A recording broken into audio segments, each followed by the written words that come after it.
Hello again. I'm just so, yeah, I know. We're going to be doing this instant.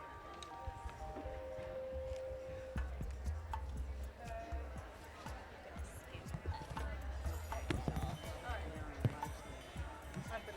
Hi, I'm Callie. Nice to meet you. Do you mind if we move your chair back a little bit? Thank you. Be careful. I'm worried about you That's falling the off thing. this I stage. moved that chair forward Okay.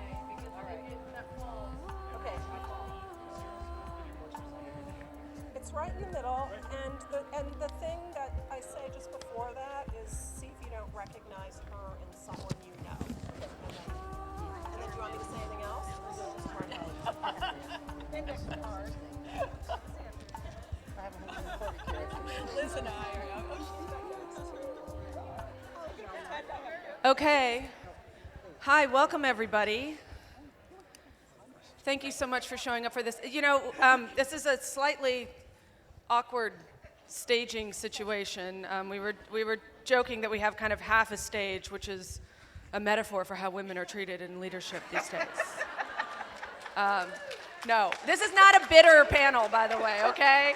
I'm really just joking. But I know if some people, if you're over here, you're not going to be able to see everyone so well. And anyway, you guys might want to stand up when you talk. But let me tell you how this is going to go, and let me introduce the panel for you first. My name is Meredith Artley. I'm the board president for ONA, and welcome to Chicago, everybody. I hope you're enjoying the conference so far. And I'm also the editor for CNN Digital, and I'm a lady. And you know, we came up. Jane McDonnell, who's sitting right here in the front row, who you guys all know, she's the executive director of ONA. She and I were talking about, yes, Jane! We were talking about how this is, with Jane as the executive director and me as the board president, this was a really nice opportunity for us to look at some, clearly not all, but some of the amazing women in a variety of leadership roles that we have here at the conference. So we invited these wonderful women to come and talk, and we were joking that it was the lady panel, and we didn't really come up with a better name, so it stuck. And we were joking about how lady makes you think of good posture and pantyhose and things like that. But that's also not what this panel is about. So here's how this is going to go. We're going to do this in kind of two halves. I've asked each of our wonderful panelists to take no more than 3 minutes, so it's lightning style, and they're going to. Some of them will probably go off-piste, off-script, because they do their own thing. But I did give them guidance to answer 2 questions, something along the lines of, tell us a story about what made you the leader that you are today. Give us an anecdote, something, an experience. And that's the first question. And the second question is the best piece of advice that you've ever received. So you'll hear some of those things and more in 3 minutes or less from each of these wonderful women. And then the second half is going to be Q&A. So that's how this is going to go. Our panel, and let me go ahead and introduce everyone. I think this is going in the order. For those of you who have the actual printed out program, it's going in that order. So I have immediately to my left Anna Holmes, who now there's a shadow from the light because of this speaker in my head. Anna Holmes works at Fusion. And Anna Holmes, she's the editor of Digital Voices at Fusion, and Anna also is the founder of Jezebel. It's amazing. I'm going to keep on going. Liz Heron runs news partnerships at Facebook. She's also held lots of leadership positions in social realms and beyond at the New York Times and the Wall Street Journal. Anne-Marie Lipinski is the curator for the Neiman Foundation for Journalism. She's also the former editor of the Chicago Tribune, and trailblazed a lot of the big editor jobs for women. Susan Smith Richardson is the publisher and editor for the Chicago Reporter, another Neiman Fellow, and has worked at some of, held leadership positions in some of the most amazing papers around the country. Vivian Schiller is the head of news for Twitter. Vivian and I worked together briefly at the New York Times. She's been at NBC, she's been at CNN, holding leadership positions throughout there. And then we have Callie Schweitzer, Callie in green. Callie is the, what are you, Director of Digital Innovation, right, at Time. And if you find any young emerging leaders list, you'll find Callie's name on it. And then there's Bené Wilson, who I have the pleasure of serving on the ONA board with. And Benet, you have a brand new job. You're editing aviation Airways. Airwaysmagazine.com. And Benet, along with Vivian, also helped plan and coordinate this conference in Chicago. So that's our panel. Yeah, give them a round of applause. All right, and so with that, I'm going to pass it on to Anna, who's going to start off our first 3-minute speed dating spiel. Sure. Tell me, Anna. I can ask a question aloud, but we don't have to do this. Okay, but tell me, give us a story about who made you the leader that you are today. I think a lot of people did, and I'm not sure that I can articulate in the ways that they made me a leader. I don't know that I always consider myself to be a leader, but I will say that my first boss out of college, who was an editor at Entertainment Weekly magazine, and I was her assistant, that she shaped me quite a bit, and maybe not in the ways you would expect. She was somewhat contemptuous of my enthusiasm and my ideas. And that was very demoralizing for me as a 22-year-old, and I think I was there till I was about 24, 25.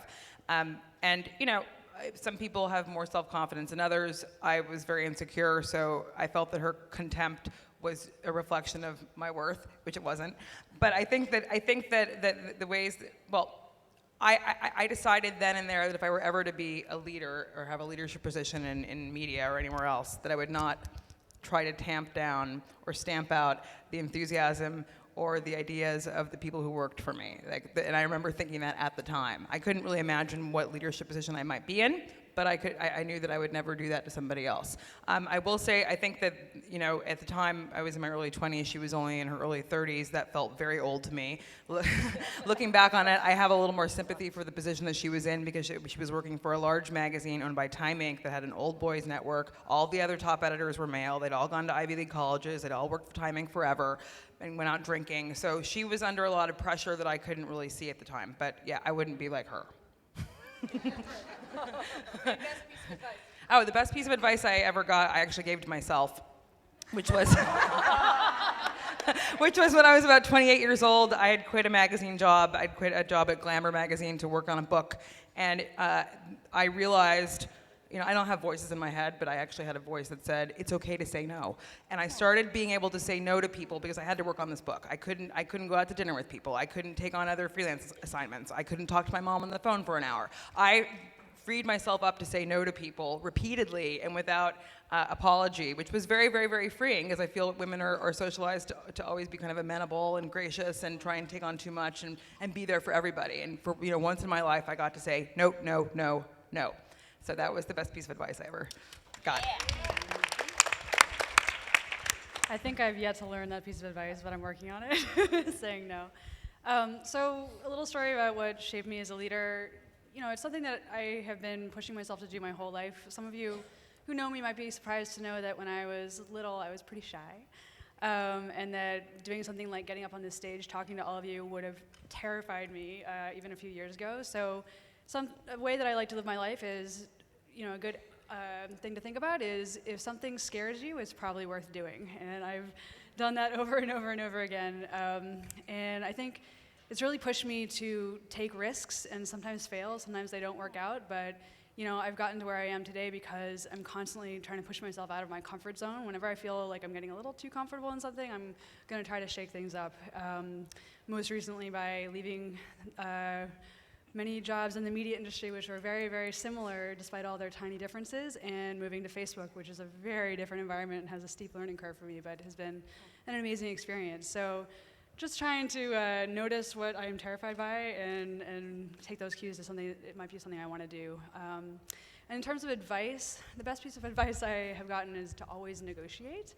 I wish I had known this in my first job. I was about 22 years old and living in Washington, D.C., and they offered me $30,000 a year to live in Washington, D.C., and I said, where do I sign? Yes! There were like dollar signs popping up in my eyes. I was like, $30,000! And I just took it right away. And that was the last time I made that mistake. That, you know, you just always have to think to yourself, and this goes beyond salary negotiations to a lot of different realms, that, you know, the first offer is clearly probably not going to be the best offer, and there's always something better out there if you're just a little bit more persistent.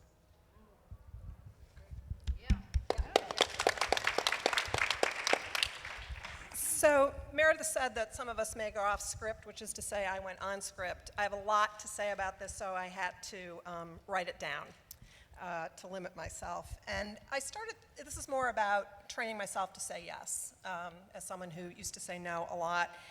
So my high school yearbook, I was recently surprised to recall, listed me as most ambitious, with no footnote explaining that the thing that had gotten me there, which was being editor of the high school newspaper, was not something I asked for, but something I was assigned to by the journalism advisor at the school. 4 years later, I did put my hand up during college newspaper elections, but only to be co-editor of the paper with a very gifted male, having no model for what a woman occupying the very top of a newsroom organization pyramid might look like. And when some years later I was offered my first really big professional management job, I demurred and completely confounded the masthead editors by saying, could I have the weekend to think about it, which they'd never heard before from somebody.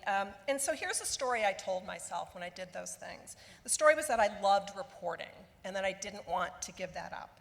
And I think it's a story that a lot of women tell themselves, that we love the thing but can't imagine loving running the thing.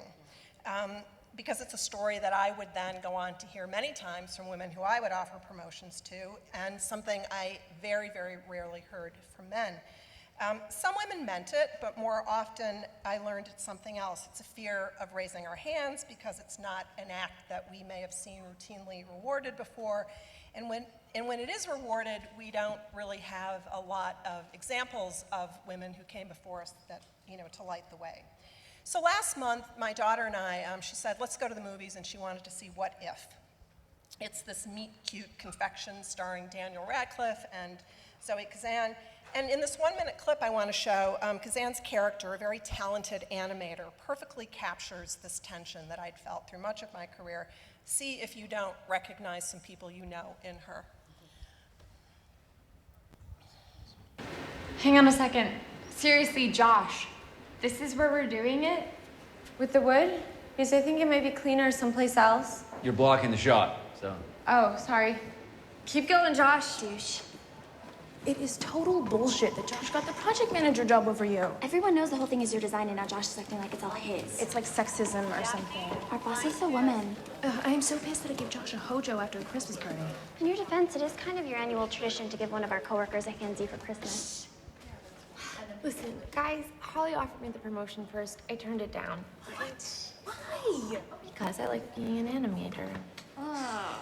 I do, and the project manager has to deal with so much more like hassle and paperwork and meetings, and Josh is gonna end up stuck in Taiwan half the year. All the extra power and money and travel is really gonna suck for him. Stop, but she doesn't want the hassle, okay? She's got a great job, a great boyfriend, great friends like me, friend of you. She's happy just the way things are, right? Right.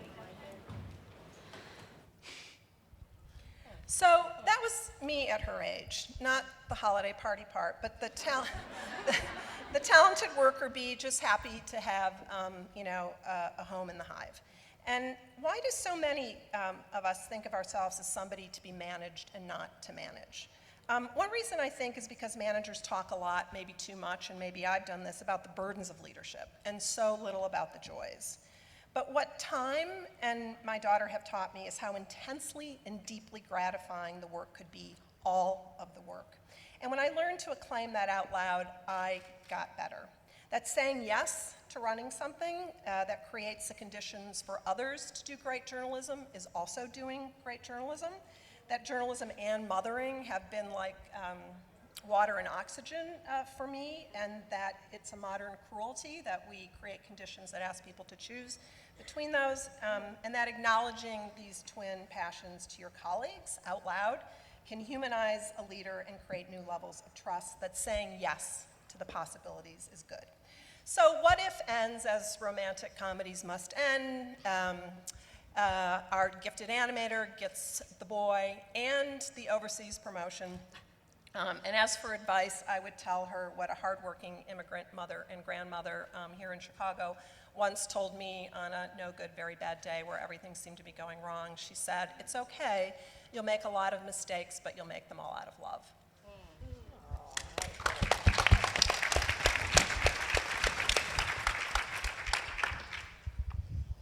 That was so on time. I appreciate what Anne-Marie said because I was talking earlier about coming into a leadership position.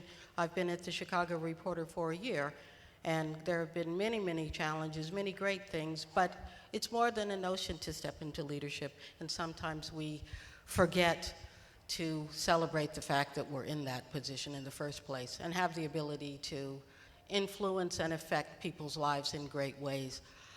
Well, I had to go through all my crazy stories over the years and figure out which two stories I really wanted to tell. So starting with the one about how I came to kind of my style of leadership, I filtered through the X-rated stories and got to the story that I think leaves us with a feel-good ending. So I'll tell you my two bookends. My happy story begins with Pat My Wiener, and the end is expect resistance. So here's Pat My Wiener, a true story, and the only one that I could tell and still maybe get on the Disney Channel. I was a young editor in an editorial land far away, South Texas. It was my first editing position. There was a bright-eyed, fresh-faced young intern who went out to cover one of these state commission hearings. She had had very little experience in the world. She goes up to this state official to ask his name because she didn't, she wanted to make sure she had his name right. She didn't know how to spell his name, and he had been talking throughout the hearing. And he says, "My name is Pat." And "And your last name is?" "My Wiener." This is in the 90s, just after Anita Hill and Clarence Thomas, and this guy thought that he could say this to her. But here's the interesting turn in the story. She was really young, hadn't had much experience, so she completely freaks out, leaves the hearing, and never gets the guy's name. She comes back to the office, and the next day she tells one of the older, or more senior women reporters there, who immediately tells the other woman on the Metro desk. There were two of us on the Metro desk. She tells me, and we immediately huddle. She goes to the editor, because this guy is an important state official over an unnamed important agency. I'm sure this fool is long gone. But our boss actually did call and tell this person's boss what he had done. But the second part, which is good to know because you feel like you have your editor's back, and guys here, our editor was a man. But the second part of it is that we knew that we also had to pull the women together and help this young woman realize that we're out here, we're not ladies, we're journalists. We're out here trying to get these stories, and we also needed to not just teach her how to cover a story, but also how do you navigate the discrimination, harassment, and the oppression that we write about when you have to experience it directly. And that was the other part of teaching, right? The other part we discovered of managing. So we got the women together, and every woman has many stories like that. I had to count the stories that I could tell in this room. But we sat down with her in a side session and the other women in the newsroom, and we talked about how they handled it. Because at the end of the day, we were there to get our stories. But we realized too, me and the other woman who was running the desk, that we needed to both manage the stories and the performance and the journalism, but management also meant mentoring. And it meant mentoring and navigating all the social issues that we write about that affect us as women in the newsrooms and also out. So what I learned from that, and that was literally my first year and a half as a manager, is that we were both managers and mentors. And we had to take the second part seriously. So as I talk about expect resistance, because Pat My Wiener was definitely a story where she should have expected, something crazy, and we hate to say, but it's still true, because society hasn't changed that much. But the expect resistance part came from my mentor, who is my older sister.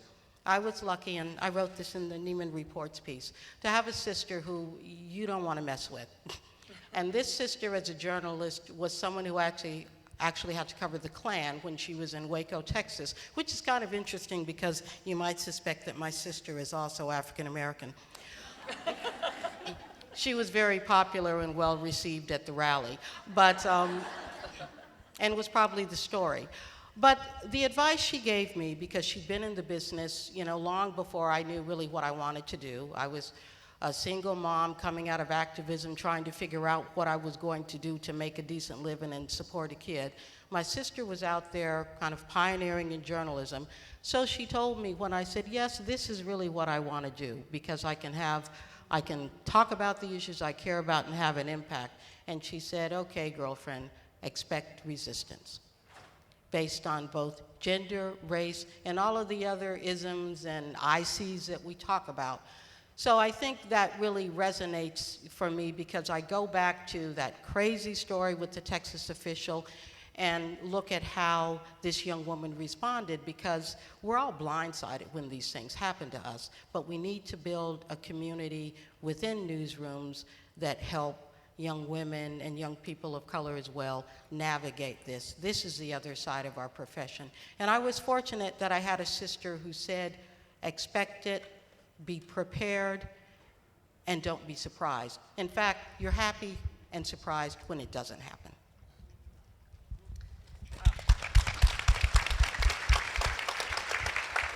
That's so interesting, because what I was going to talk about in a way is such an interesting bookend to what you just talked about, Susan. So I've been in the media business for over 25 years, and I've had every kind of job from, you know, coffee fetcher for a bunch of male executives to CEO, and every kind of layer in between, and up and down and sideways and all that. And I've had all kinds of things happen to me, from being promoted beyond my wildest expectations, or even frankly, I thought to myself, time at the capability, to being passed over for promotion, for assignments that I thought I was way the best choice for and didn't get. You know, I've been promoted, I've been fired, gone through all of those things in my career and continue to. And as I've looked at each particular incident, each time I've been highly sensitive, going, sexism must be a role, there must play a role in this. There must be, part of this must have to do with the fact that I'm a woman.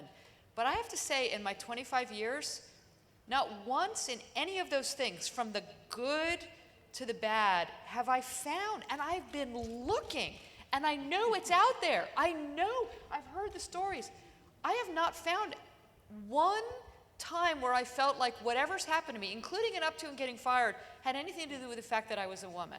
Now, so I think about this a lot and go, how can that be? So I have three theories. The first theory is I'm completely an idiot and it's around me and I just don't see it. That's possible. Theory number two is I've been amazingly lucky.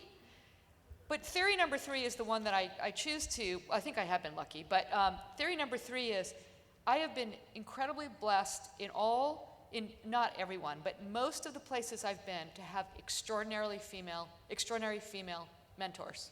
From when I was at Turner, I'm going to name check a few of them. When I was at Turner and CNN, the amazing Pat Mitchell, who broke a whole lot of glass ceilings a generation ahead of me.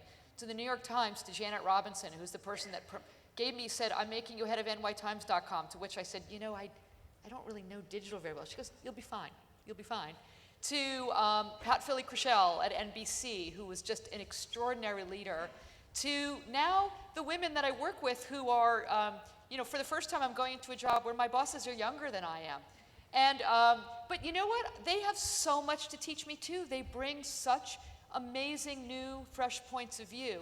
But I've always been surrounded by these amazing women and men, but particularly around women. And I think that has a huge impact. And what I've taken away for myself is to constantly be thinking about paying an extra special attention, not to the isolation of the men who either work for me or work around me, but particularly to young women who, you know, bring all kinds of baggage and the imposter syndrome that we've all dealt with. And even if they're not being externally facing the kinds of things that you're talking about, which are horrific, just that kind of insecurity and trying to say, you know what, you're great, and also to keep reminding them as they go up the ladder to send the ladder down.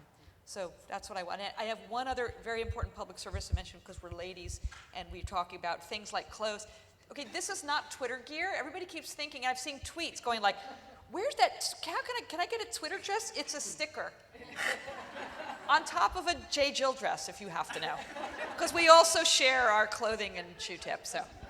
Yeah. Thank you.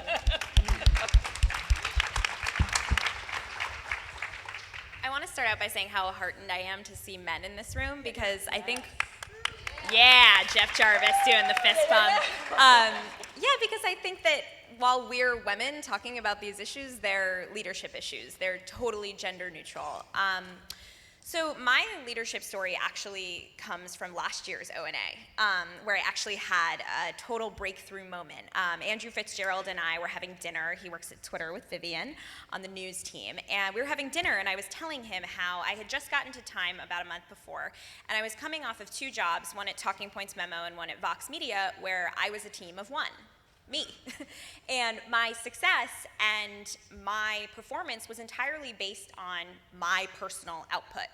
It was how many emails I could send in a day. And I was really comfortable with my personal output. I could control that, I could take care of that. And I was saying to Andrew, the problem is, now that I'm a leader, I'm in meetings all day, I have people who report to me, I have no time to send my emails. You know, I'm trying to send 1,000 emails a day, and I'm working till 1 in the morning, I'm distracted in meetings, and I think I'm kind of at a breaking point. And he recommended that I get this book by Andy Grove, the former president of Intel, called High Output Management. And he said that Dick Costolo, the CEO of Twitter, makes all of the new managers, or any managers of Twitter, read it. And I read it, and it was like a light switch going on. I had this complete aha moment where, I mean, it sounds so obvious, but Andy writes that the output of a manager is equal to the output of their direct reports and what they enable them to do. It wasn't about me anymore. It wasn't what I could do personally. It was how I empowered other people to do things. And he said that there are 5 key things that every leader should think about, or every manager should think about when they go into meetings or when they're making decisions. And those 5 things are decision making, information gathering, information sharing, nudging, encouraging people to do things, and role modeling. And it completely changed the game for me in terms of how I thought about what meetings to attend, how to divide my time, which emails to answer first. Was I making a decision in this case? Was I gathering information that I needed? Was I sharing information that I needed? Was I nudging people in certain directions based on what we as a team needed to do? Or was I setting an example for people? And it made me realize that I used to be one of those people who was like totally inbox zero, like I could crank through everything, and now I'm like, well, missed that, missed all those. And I finally let go. I realized that it actually really wasn't about me at all anymore. It was entirely about my team and how I set them up for success, and that being distracted in meetings was not effective for them. Me not sending them emails until 1 in the morning wasn't effective for them, and it also set a really bad precedent for them. It said, Callie works till 1 in the morning, why isn't anybody else? Even if I didn't intend it to be that way. And so it just completely changed how I think about things, and I think how I approach my day-to-day life now. I always say to my team, you run point on this, but if you need my help, call me in. And they do, and I think that that is a totally different way of feeling for myself. And in terms of advice, every Sunday, it used to be every Friday and every Sunday, but Adam Bryant got promoted to environment editor at the New York Times, so he doesn't do the corner office on Fridays anymore. But there was this one this past Sunday that really captured things for me really well based on sort of advice I've heard my whole life, and it was, you should make mistakes by throwing the ball away, not by holding the ball. Make mistakes by taking action, not by thinking about something or being timid. You've also got to just trust in your own ability. You can fix everything, basically, so don't be afraid to make mistakes. When I was growing up, my dad always used to say, what's the worst that could happen? You know, what's the worst that can happen? You get a B? And I would be like, yes, that is the worst that could happen, and that would be terrible, and I would be really devastated. And he would just laugh at me and be like, Callie, listen to yourself.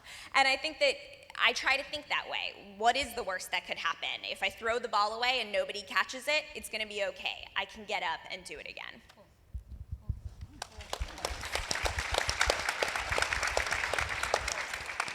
You know, when I got this question, it the light bulb went on immediately. I am the daughter and granddaughter of Air Force officers. My grandfather was an officer during and after World War II, and my father was an officer right at the beginning of the Civil Rights Movement. And at the time they were both officers, there weren't a lot of other officers of color in the military. So I grew up watching my grandfather and my father mentor people who aspired to do what they did and beyond. So I kind of had that front row seat and felt at an early age the responsibilities of being a leader and helping people. In 1990, when my grandfather died, we were planning the funeral, and we got to the church, and there were hundreds of people. It was standing room only. There were people everywhere, and I was thinking, who are these people? And after the funeral, people were coming up and saying, your grandfather did this, your grandfather did that. I have what I have today because of your grandfather. And the same thing happened when my father retired from the military, again, standing room only. And that kind of had a really big impact on me. Even at the beginning of my career, I felt a responsibility to reach out to people. I had wonderful mentors, even to this day, and I'm inspired by them, but I also feel a responsibility to reach back and to help the next generations, to help them become the leaders that they need to be. And one of the things that I remember is my dad always said, you have to look up, but you also have to look down. And remember the people that have helped you, but also acknowledge the people that you've helped. And I think about people like Crystal Garner or Marissa Evans. They're young, Crystal is a student who was in student newsrooms last year, and Marissa was in student newsrooms in San Francisco, and she's at the beginning of her career. And I'm inspired by the work that they're doing. And then I look at young women like Juana Summers and Mandy Jenkins and Emma Carew Grovem, who are at the middle and just on the trajectory upward of their careers. And I'm so inspired and impressed with the work that they do. And then I see people like Myra Lowe, Sabril Bennett, Michelle Johnson, who's running the student newsrooms, Jane McDonald, Meredith Artley, our former digital director, Jeannie Brooks. These women inspire me and keep me hopeful for the future and to keep going. And the advice that I have, my father always said, it is better to ask for forgiveness than permission, because you tend to hear a lot of no. So if you just go ahead and do what you're going to do, I think about what Callie said, what's the worst that could happen? So it's advice that has helped me a great deal in my career.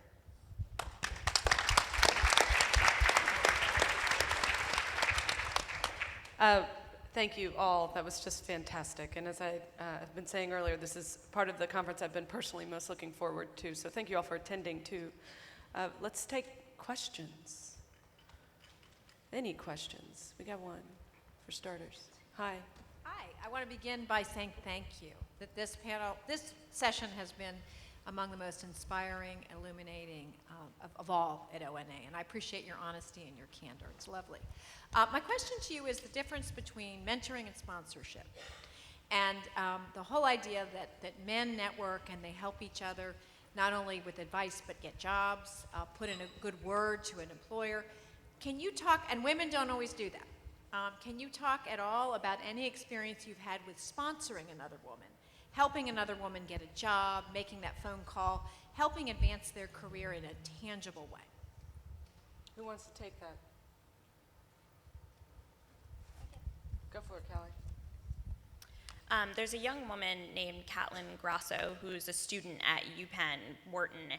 She's 20 years old, and I was introduced to her through a friend. She runs something called Her Generation. And she came into my office and totally blew me away and was just the example of sort of the next generation coming. And I have done everything I can to, and I'm still hoping to do a lot more to support her and to make introductions for her and to give my personal word that this is worth your time. And I've also really tried to work with her on how to do cold outreaches and how to best get someone's time, even if it's just 5 minutes. And I think that kind of mentoring that gets people in the door is, I mean, I don't know whether it's mentorship or sponsorship, but I think that that is so invaluable and something that I've been really lucky to be a beneficiary of as well. I'll just say, I don't think there's any difference between, or there should not be any difference between mentorship and sponsorship. I mean, one of the things that women need besides the kind of support and advice and just being a sounding board is people need connections. So to mentor without being a sponsor, to me is a waste of everybody's time. I mean, we've got to do that for each other, and we've all been the beneficiaries of it, and again, should keep the ball rolling. Can I just say one thing too? You know, I've had both women and men work for me and with me, and I've noticed that men are a lot more apt to ask for this straight out than women are. And so I just want to encourage every woman in here to that you should be taking advantage of this. You should be asking people to send notes on your behalf, do calls on your behalf. You should always be asking, because someone might not be thinking about it for you. And so if you're sitting there waiting for someone to step in, like, it may not happen. So take a cue from your male counterparts and just ask. Was it in Lean In? Is that where the concept, it was, I'm sure it's been out there before, but a lot of us might have first read about it there, and that a sponsor is someone who, in the closed room, advocates for you on your behalf, right? I have people I do that naturally with. I agree with Vivian in theory. There shouldn't be too much of a difference, but there is something. Every now and then, fairly frequently, once a month or so, it's usually a woman, sometimes it's a man, will say, will you be my mentor? It's kind of a cold call question. And I have to admit, I never quite know how to answer that, because I do think it's something that should happen organically. So I'll say, listen, we can have monthly meetings or something like that, but I want to know what you want. What do you want out of this? Why are you asking me that question? What is it you're looking for? Are you looking for a new job opportunity? Are you looking for guidance on life-work balance, or where to find a good cocktail? Whatever it is, I may or may not be the right person for you. So it's an interesting concept to struggle with. Let's keep on moving on. Who has another question? I have a question. Do you have stories about working with men and having the experience where you say, they actually get it? They get it, what it's like to be a woman in a leadership position, and that you've seen a change in some of the men around you in terms of how they treat you or how much they respect you? That's a good one. Well, I'll start, because I had my nice man story at the beginning. And you know, I will say, if you think back to the 90s and, you know, working your way up in small newspapers, your editors and my mentors were men. That's who I had access to coming up. So when I told the ridiculous Pat My Wiener story, the man who was the editor, I view as someone who understood how to mentor and create the conditions for all people to succeed in that newsroom. And I felt he had the women journalists back by doing what he did. But it was also the fact that he understood it was important that we learn how to do that so we could be the best journalists we could be. And he encouraged and provided that space. So to me, you know, what you want is, you know, I can't be a man, you can't be a woman. Well, you know, there are complications, I suppose, but let's just say my socialization and your experience, we can't necessarily change those places easily. But I think what we can do is try to lean in and understand as much of those experiences as possible to help create an environment where everybody is contributing and everybody can be effective, and you do your best to eliminate double standards. As a manager, you can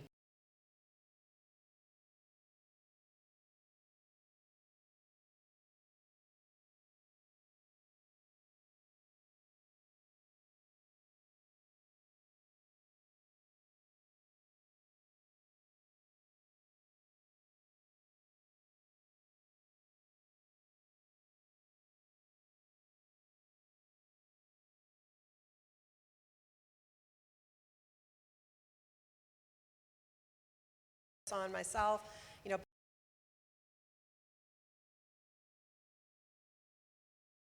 that I was not before.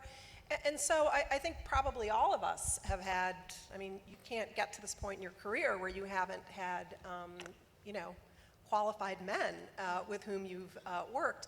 I also just wanted to say, I got an amazing phone call recently.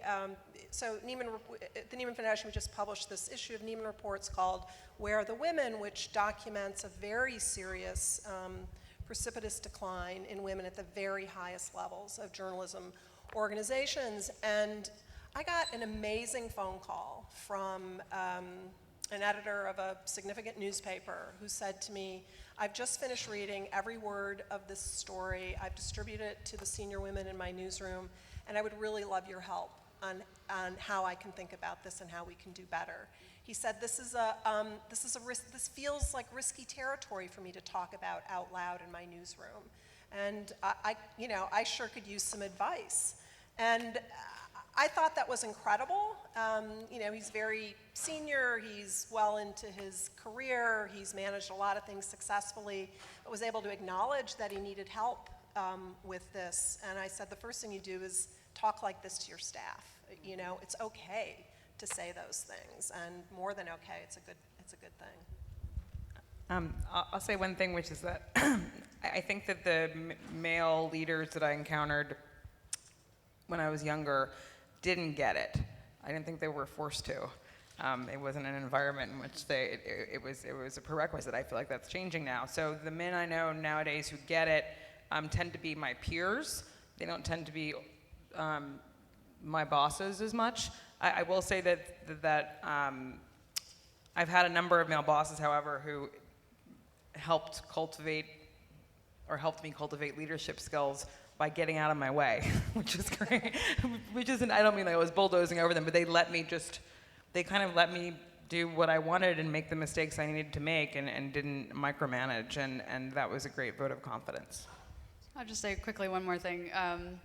I too have had a lot of male mentors, and I'm really excited to see how this works at Facebook, because the big difference there versus all the other companies I've worked for is that both men and women get 4 months of paid parental leave. And I really feel like this actually changes the culture in terms of leadership, because everybody has the opportunity to take off this much time, and if you're not taking that much time, people kind of wonder, it evens the playing field when it comes to family and work, and I'm really excited to see how that plays out, and think it does foster a different kind of culture when it comes to men and women. Go ahead.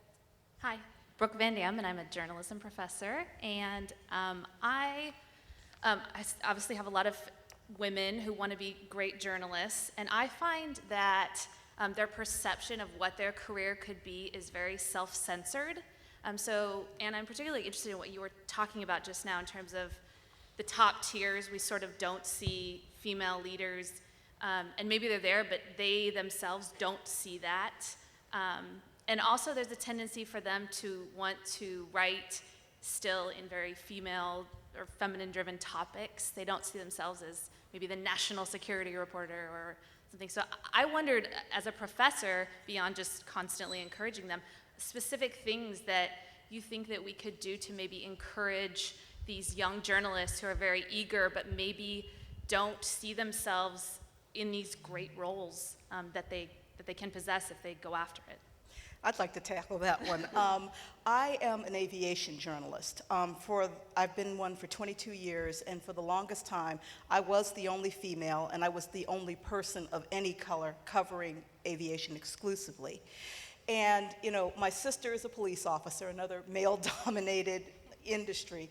But what I like to tell young women and young journalists coming up, look at the different possibilities. I mean, I'm an aviation journalist because I'm an aviation geek. It's something that I'm passionate about, and I like writing about it, and I'm good at writing about it. So look at topics that interest you, and there are so many publications out there that are segmenting and just covering specific topics. And I know a lot of female defense reporters. That was always a male bastion, but they're seeing women on television and in publications who are covering this and covering it well. So pointing out those examples of women who are writing in non-traditional journalism beats, I think, is a way to start that process. Go ahead.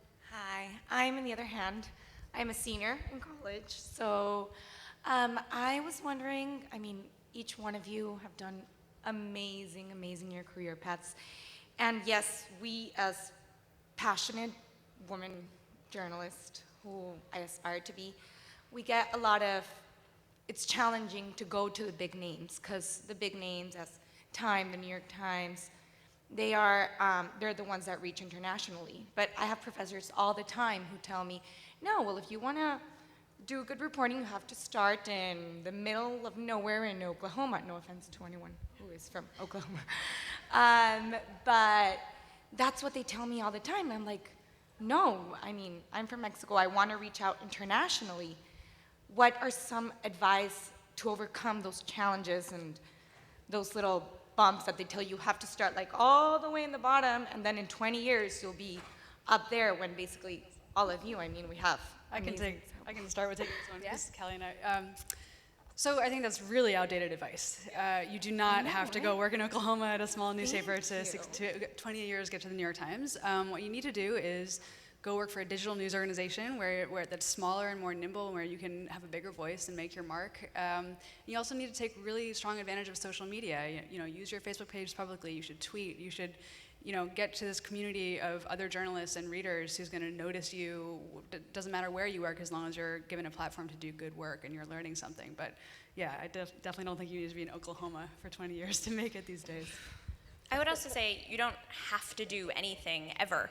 I've had 3 jobs since I graduated college, and I actually created every single one of them. There's no status quo for anything anymore. It's a totally open playing field. And I would also say advocate for yourself, like Liz said, but also don't count yourself out and let everyone else count themselves out.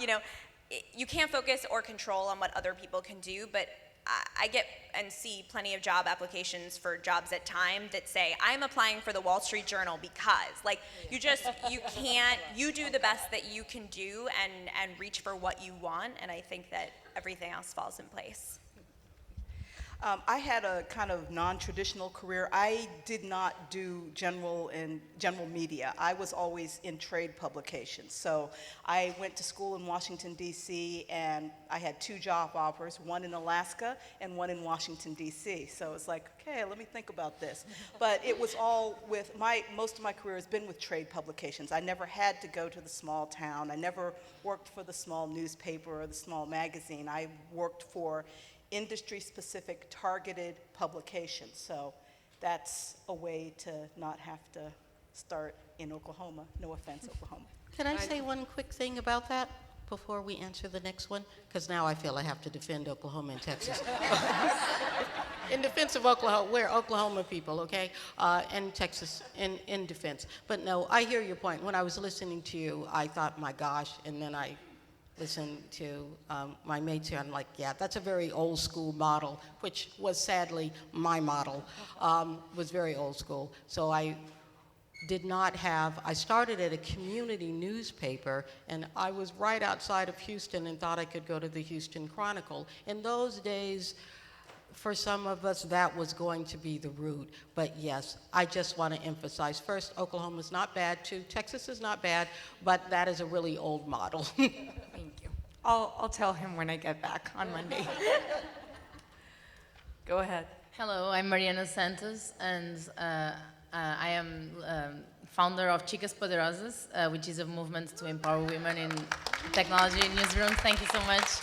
And I'm just going to hook up in that last question. So my first time, I was a designer, and I went to interview the Guardian chief of technology, without thinking that I could dream of working there. I didn't even put that option of going there. I just wanted to know the future of technology. And then after seeing my enthusiasm, they invited me for an internship, and I ended up working at The Guardian for 3 years. So don't listen to your teacher, just go and go for it. This is one thing. Another thing, because I had that mentor that took me, and I was his right arm. His name is Alistair Dent. Today he's at the New York Times.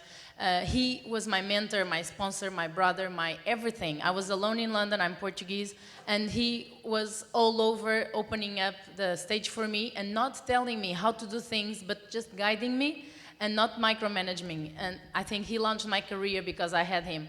And nowadays I do Chicas Poderosas because he did this to me. I want to create lots of hymns to do this for Latin America because that was my area of focus.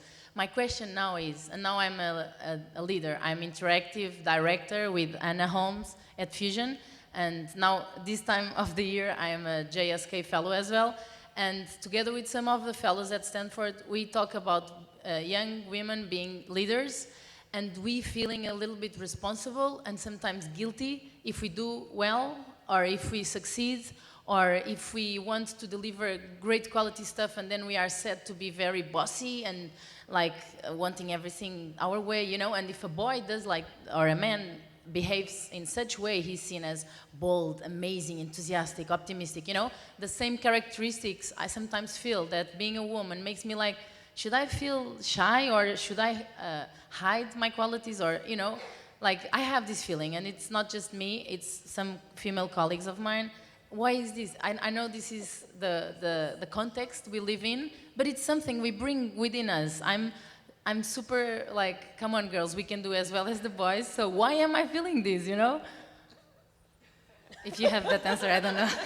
There are so many ways we could answer that question and why you are feeling that. So your question essentially is this difference of when men can be perceived as being bold and daring and women for maybe the same statement or in a similar situation can be perceived as bossy or bitchy or some of those things, right? You know,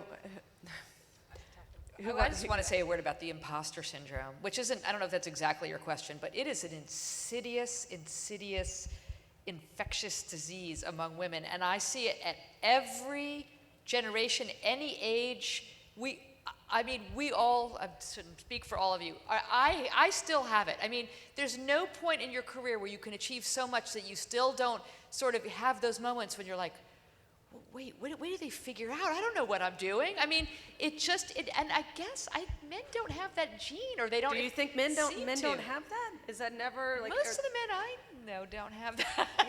Any guys want to fess up to imposter syndrome in the room? Yeah. Maybe it's not the right. Yeah. Right. Yeah. Right. But you just have to. I mean, you've just got to block it. I mean, because it'll. You know, it's one thing to have people standing in your way, but the worst thing to happen is to stand in the way of your own success. Right. I was just going to quickly say, I think what you're asking is that you want to be bold and you feel like you might be penalized for it because you're a woman where a man would be celebrated for it. And I think you just have to live in the world that you wish you were living in. So if you want to be bold, just be bold. And you know, it may not work out for all of us right now in this generation, just like it didn't always work out for the women in the previous generation, but society is slowly changing and you can't let where we are now hold you back. Like, just live the way you wish things were. And we met this morning, I think, for the first time, but you were literally dancing across the floor, so you don't seem to be someone who's shy. I will Mariana, say, you were She did like a grand jeté across the floor. It was beautiful. And my best answer to that question is ignore it. People are going to perceive, you can't control other people's perceptions. They're going to perceive you how they're going to perceive you. You can do your best to be considerate and think about how you might be being perceived, but I wouldn't overthink it. Oh, I have imposter syndrome. I've had it my whole life, and I still have it now. Which, I don't feel like it's talked about enough, or people don't admit to it. But the thing about behaving in a assertive, self-confident way, and the fear that this might turn people off, I think it's good to try and analyze when that comes up for you. For me, when I analyze it, when that comes up for me, it's when I'm not entirely sure about what I want. Then I let the insecurity take over. But if I know what I want, and if I know the right way to do a story, and I know the way that it needs to be done, then I will be very unapologetic about how assertive and at times brash I can be. So maybe it's kind of like trying to teach yourself to be that assertive and maybe even brash when you're uncertain. That's just a thought. I think for me, I had that a lot earlier in my career, but once I got into aviation and I got my second job, and then people started calling me, well, we have this job, we have this position, we have this thing that we're interested in. And I realized that I had a voice and I had a reputation. And then it was like, oh, okay. And that helped me a whole lot. I mean, the imposter syndrome for me is gone. It helped me with salary negotiations. It helped me with just finding satisfaction in my job and asking for things that I wanted because, you brought me here. You see me as a valuable entity. And I'll tell you, it took me the longest time to get to that point. But now I'm at that point, and I just don't look back. As you can see, we could talk the rest of the conference about this. I just wanted to say one other thing, and that is, and I don't know you, and so if I'm wrong, I'm wrong. But I also wouldn't hold myself up to a standard being set by other kinds of people and the way they communicate talent and professionalism and skill. If bold isn't going to work for you, it's okay to not be that and still succeed. You can be smart and certain and lead in lots of different ways. And so I wouldn't hold myself up to a sort of prototypical way of managing and leading that you may see around you. It's okay to do it in a very different way and still be effective. And it's okay to also admit when you're uncertain and to have that conversation out loud with people. And it may not be a way that other people have managed, but it's okay to do that if it works for you. It would be better if we had more female role models that were diverse in terms of their, we're all talking about, you're saying, don't hold yourself up to a standard of what you think leadership should be. And I look forward to a time when we have so many women in power that there are going to be all sorts of different ways for women to be that we can look up to and aspire to depending on our own personality. Unfortunately, we're not quite there yet, but I hope to see it soon. Thank you. Thank you. Is that you, Valerie? Yes. Hello. I'm Valerie Streit, and I work at YouTube. And, okay, I've been thinking about how to frame this question. So you're talking a lot about role models, and obviously the path to getting to become a leader and be one of the numbers of the few women that are in power. I'm wondering about the process of getting there, because how do we empower women to be supportive of each other, especially in an environment where there's so much more competition among women, among men and women, and also, just talk a lot about role models, but like have you had peer role models, or have you had women be hurdles for each other? I'm sure we all have, but how do you get around that and address that from a peer level? Well, yeah, there's a couple of things wrapped in that. It's another good nuanced question. I'll say a couple of thoughts. I've had both men and women be incredible role models and inspirations for me, and I've had both men and women, to the degree that I've perceived it, feel like they were getting in my way a little bit or holding me back. So for me, I've never seen that issue straight through a gender lens. I tend to really not buy the narrative that women don't help women out, or the catty narrative. I don't buy that shit. I don't think it's true. I think there are times when as human beings we are kind and gracious towards each other, and then I think there are times when we can be assholes to each other. I'm sorry I'm cursing so much, but that's my answer. I've just never really seen those things through a gender lens personally. Yeah. No, I agree with that too. I mean, I think you've got to find your cohort, right, wherever you are. And there are going to be women who are there for you. And kind of listening to what you were saying, just because we're all women doesn't mean we all may have the same set of goals. So first off, there is a diversity within our community, and I think that's okay. But I totally agree. I don't buy into the catty thing either. But I do think that, we're individuals, we have different goals, and we have different viewpoints, and there's some groups of women you're going to work more effectively with as opposed to others. But all that to say this, and just having role models, some of them have been for a season, some of them have been a lifetime, and the thing I found that's worked to just help get me to a certain point is I have some people who were just my mentors and role models who were peers while I was in a particular newsroom. And they helped me understand the culture and the climate. They helped me figure it out so I could do well. I had other people I called in like the cavalry. One of the folks who was my cavalry, and she wasn't a lifetime mentor, was Molly Ivins, because she wrote columns. I wrote a column. I was having a really, really hard time with an editor about the subject of my columns, and Molly Ivins was a mentor for that particular thing. So I think what I found over the years is that I've sought out specific women for very specific situations. And, you know, one of my mentor peers, I don't think she's here because she has to do another session, but we counseled and supported each other in our early career. So I just say you get folks for a season, you get some for a lifetime, and you find those women where you are who want to work with you. I feel like in life there's a lot of pressure to find the perfect best friend or the perfect person for something. And I think it's really similar in mentorship or sponsorship. It's, oh my gosh, is this person the perfect mentor for me? Are we a lock and key fit?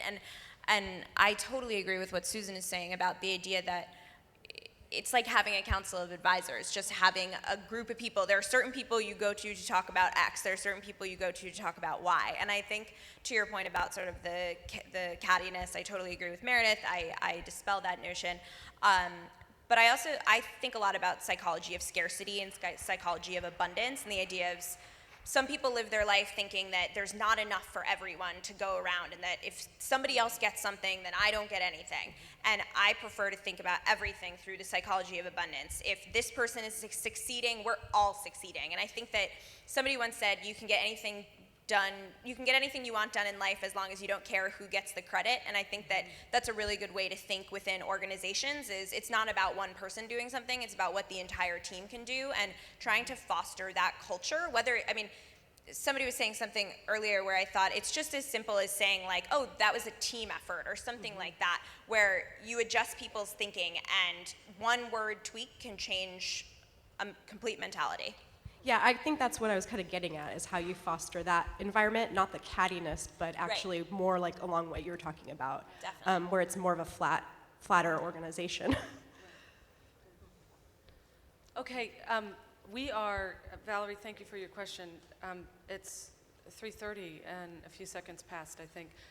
Thank you to this wonderful panel and this wonderful discussion. Thank you, all of you, for showing up, for caring about this issue, and thank you all for being here in Chicago for ONA 14, and enjoy the rest of it. Let's go.